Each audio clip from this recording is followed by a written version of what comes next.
FOS TV is brought to you by the Lion's Den. The Den always has been and always will be about enjoying family and friends in an environment steeped in Happy Valley tradition. So come back to the Den, the perfect place to recall old memories while creating new ones. Mark Brennan of FightOnState.com here for the Joe Paterno wrap. As you might notice, this is not Pat Boland. This gentleman has slightly more hair and maybe a year or two on Pat. Here too, yeah. I'm Pat's father. You know, everybody knows that. But we're here with Lou Prato, Penn State sports historian, filling in for Pat, who has other obligations today. So, Lou, what are some of your general thoughts? Joe Paterno meeting the media, talking about the Temple win and the big trip out to Iowa. What are some of your thoughts on what Joe had to say today? Well, the one thing I thought Joe was on top of his game the entire news conference. He didn't get any wisecracks in either. I mean, he got some wisecracks, but he wasn't a wise jerk. I mean, like he could be sometimes with the media. And he really did talk up Iowa. I mean, some of the questions were leading questions, and he kept going on and more extensive than he has in the past. The only question that he avoided was the situation with Kersey, right? And whether he is back on the team and why he left, and he obviously didn't want to talk about it. And fortunately, no one really continued on it because they realized they didn't want to talk about it. But outside, that was one of the more pleasant news conferences with no wisecracks about you or anybody in there. He really has a lot of respect for Iowa. There's one curious item of when he mentions Iowa that when I say curious, I'm always curious about this. He always mentions that Friends from Pennsylvania, Western Pennsylvania, Pittsburgh area was Upper St. Clair, and he mentions the father-in-law and friends of father-in-law. Right. He never mentions his coach, and there must be something there. I don't know what it is, but his coach was the late Joe Moore. Joe Moore was one of the great offensive line coaches in the history of college football, recent history of college football. And people not remember Joe, but Joe was a Penn Stater. And he came back after serving in the Army in the mid-'50s. I became a friend of Joe, and I knew him back then. Hadn't seen him for years. He died a couple years ago, but Joe became a offensive line coach for Pitt and then in for Notre Dame. And he was involved in that lawsuit many years ago with what's the guy, the former coach who's now on the ESPN. Corso? No. The Notre Dame coach. I can't remember his name, but he fired Joe, and Joe sued him and won an LGH suit. But I don't want to dominate the conversation about the news conference because more was said there. But he never mentions Joe Moore. This is why when we have a historian on, Lou, we're gonna give you a little leeway, let you go. I'm gonna hit on a couple of the news points out of the press conference. It sure seems to me as if Chima Okoli's going to be the starter. I was wondering if they might try to use Pennell over there since he had played tackle earlier in his career. But with Lou Eliotti's out for the year with that torn ACL, your heart goes out to him. This looks like it's going to be an opportunity for Chima Okoli. Joe said that Chima is kind of the guy. He said they moved him from defense to offense in the offseason. Joe said, thank goodness he is there.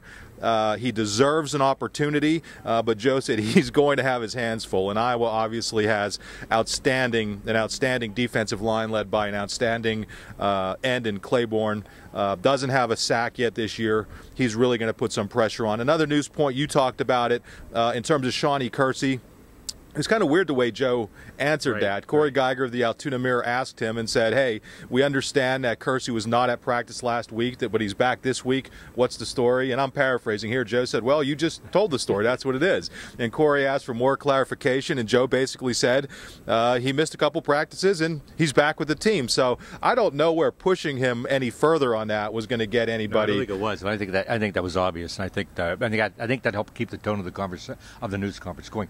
Now, the other thing that struck me is he didn't really want to talk too much about Stanzi, the quarterback of Iowa. I mean, there were several questions were asked about him. We know what Stanzi, he beat us 2 years ago. It wasn't just him that beat Penn State. And, I mean, the field goal one game knocked us out of the national championship contention. But Stanzi came out of nowhere, and to me in that year, and he's been a good quarterback. But he did praise the wideouts. He said these are great wideouts, and he said he emphasized great wideouts, not just good wideouts. So that told you a little more inside. But I'm just surprised he didn't praise Tom. Well, initially he said that Stanzi's one of the better quarterbacks. QB is my little chicken scratch here in the country. Good leader, has guts, heck of a player. But I think when he stopped was when people kept pressing him on how great Stanzi is, and he ultimately said they have great wideouts. Stanzi has only one pick this year, but you have to wonder.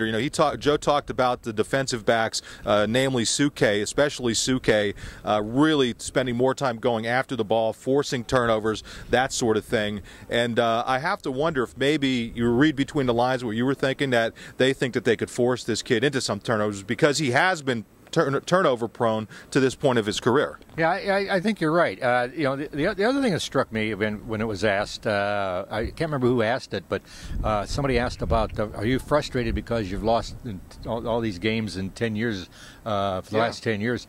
And he said, no. And I mean, he's got to be frustrated. I mean, come on, I'd be frustrated. Fans are frustrated. But I think it's interesting, and he's trying to say he only remembers the last two games. Well, the last two times they played, the 2009 and 2010. Whereas we remember in this field him chasing the referee after some calls. You go way back, and the punt return by Tim Dwight years ago. I mean, it just seems like it was Michigan for a while that had our number, and now it's just Iowa, but it's the Iowa coach. I mean the Michigan coach that had the number, and we started to beat Michigan. I mean, who knows what's going to happen this year? But friends, there's a lot of similarities, and again, the question was asked the similarities between Penn State, and he even went around that question too, if you remember, one of the first questions asked. But I think Joe has more respect. I don't want to say he doesn't respect Michigan, but I think there were more iffy calls in that series that he thought Penn State that Michigan may have gotten the benefit of the officiating. He said today that, no, I think they've beaten us fair and square, and I think that speaks to that. Yeah, he was upset that one year where he chased the ref, but I think overall it's hard to argue that Iowa hasn't beaten Penn State completely fair and square. He said he doesn't think that way about holding a grudge about a team beating him that much. I really think there's a genuine respect for what Ferentz and that staff and what that program is about. Well, in many ways, it is. It's conservative. They do a lot. They wait to the team to make mistakes, just like Penn State made the big mistake here last year. I mean, you wait, your patience. Penn State's sometimes the team now it's making the mistake where they usually didn't make mistakes. So I think he has a great respect for in a way, Ferentz is a class person that runs his program clean. And doing the best, all the behind scenes stuff too. We're also rocking the new microphone, as you might see. We had some complaints about audio. We'll see how this works. It's a little windy out here. I don't have a windscreen on, but hopefully it works. I'm going to give a quick rundown of some of the other things. He talked about Suke and about telling him to jump on passes rather than playing the player all the time. He was asked about if having played a night game at Alabama will help prepare this team, especially the younger guys. And he said, it might, because you have to sit in a hotel and that sort of thing, but he really didn't seem to think that it was that big of a deal. Well, he complained about one thing, that hour and a half bus ride, which is from Birmingham to Tuscaloosa. But one second though, he complains more about bus rides than anybody on earth, doesn't he? He was complaining about the bus rides out at USC. I mean, come on, every team. You think they're not riding buses to this place? Yeah, well, that's for sure. Well, but I mean, it's very interesting that I think that in the end he sort of said, he thinks the fact that they have one game like that under their belts, an away game is going to help them, and get the younger kids, I think, in the mood. And his youngest kid, the star, of course, is Bolden. I mean, he has to get him, so it'll probably even be better for him. Some other quick hitting points. He was asked about Penn State's red zone issues, especially against Temple. He said you have to credit Temple. Quote, we may have made one or two mistakes, unquote, that hurt them in the red zone, but, quote, overall, I don't want to go berserk. I mean, I don't think anybody was wondering that he was going to go berserk. In terms of Bolden, he's got a lot of ability for that position. He's got to get some more experience. Overall, he's done anything that we've asked. I agree. I mean, I don't know what more you could ask of Bolden.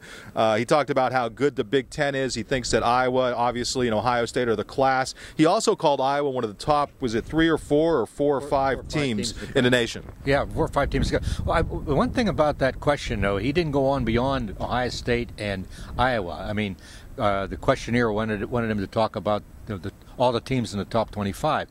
He talked a little bit about Wisconsin, but he didn't talk about Michigan. And I don't think it was intentionally even out. I think he was just going down the way his mind was functioning. And then he said at the end, but I'm only looking to Iowa. I can't look beyond Iowa. But yeah, I mean, given what Penn State's done against Iowa, losing 7 of 8 in the last 2, which have been really crippling to their ability to get to either a BCS bowl or the championship game or that sort of thing, I think he's wise to be focusing in on the task at hand. And the other question that was asked about is he happy with his special teams this year? And he said yes. Basically, the question was brought up in connection with the block kick last year and how he's adjusted the punt formation. But he said special teams has been well, and I think we all agree. I think special teams so far has been well. But I'm just waiting for someone to fumble one of their great punters to fumble the punt and lead into a touchdown. And we'll see what his complaints again. Well, I think they have been better, and Claiborne obviously had a huge play against Penn State last year that really turned the game around.